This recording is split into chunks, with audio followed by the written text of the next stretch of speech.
Somewhere in a cramped apartment in communist Czechoslovakia, a young man kneels before a cardinal. The year is hidden, the location secret. The cardinal's hands are laid upon him in silence. No Vatican approval, no public record, just the quiet transmission of holy orders under the shadow of persecution. This really happened. Cardinal Karol Wojtyła, the future Pope John Paul II, secretly ordained priests to serve behind the Iron Curtain without informing the Holy See.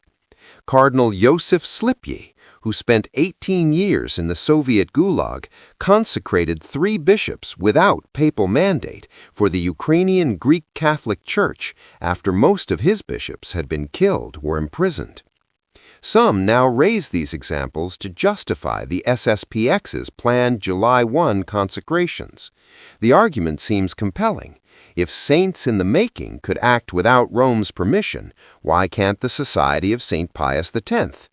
But history, when examined closely, tells a very different story. Let's understand the context. The Vatican's Ostpolitik, adopted in the 1960s, pursued engagement with communist regimes to avoid provoking greater persecution.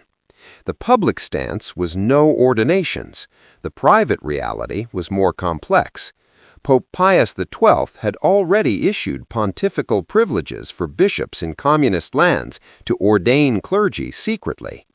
These were emergency measures designed for one purpose: survival.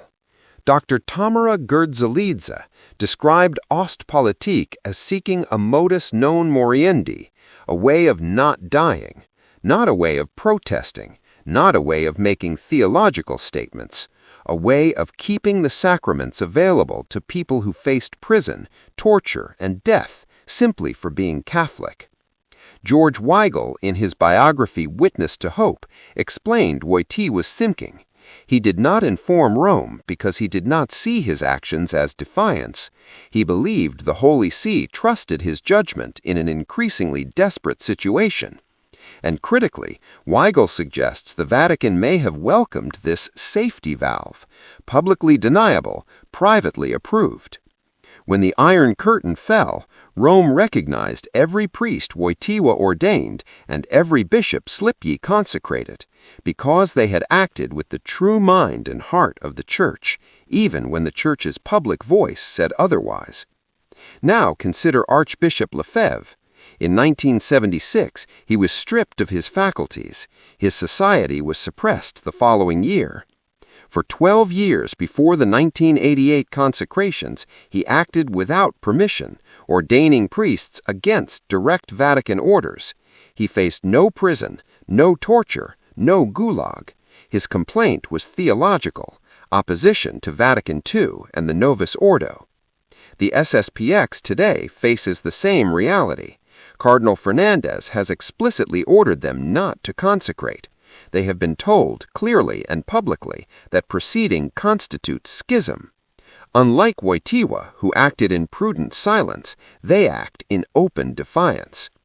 Dr. Peter Kwasniewski has criticized Weigel's reasoning as gobbledygook, asking how one can act against the Pope's will and claim not to be defiant. But this misses the deeper point. Wojtyła was not acting against the Pope's true will.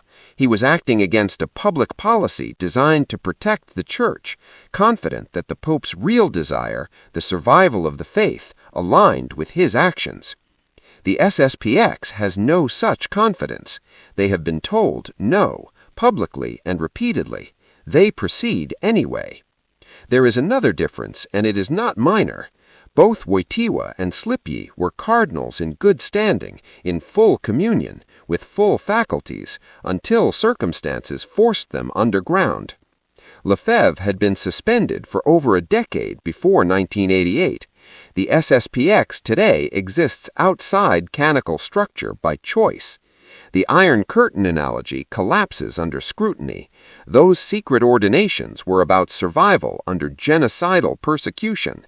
The SSPX's consecrations are about ensuring institutional continuity for a society that has chosen separation over submission. One was the Church's last gasp in the face of death. The other is a deliberate step away from unity.